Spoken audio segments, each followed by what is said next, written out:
I would say that we've always made art from the tools of the time, and we see it really obviously with the advent of digital, and we saw much more sampling and mashing up and so on.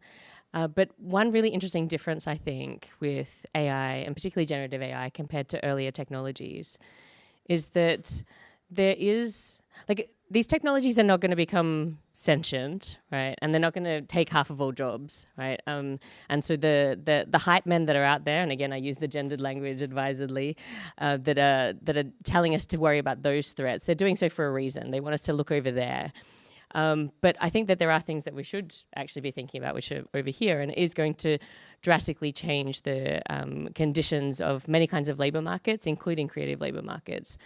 And I think one of the things that we really need to be focusing on, as Molly Crabapples pointed out, is that if technologies like image generators seriously disrupt the market for creative workers like illustrators to actually work and to make a living, but they're only possible because of training data that is from the work of pre-existing human creators, then that is a difference.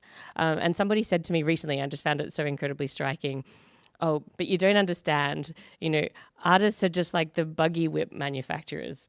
We don't need them anymore. And the fact that somebody said that out loud, it really just stopped me dead in my tracks and realized that I'm in such a bubble that couldn't possibly have occurred to me. And that one of the differences is that, like, there is this risk if there is a widespread perception that the kinds of outputs that can be generated by this are sufficient, and that we devalue artists more than we already have. And I think that's something we really need to be thinking carefully about as well. Do we want to live in a world that doesn't have artists and doesn't have fresh art?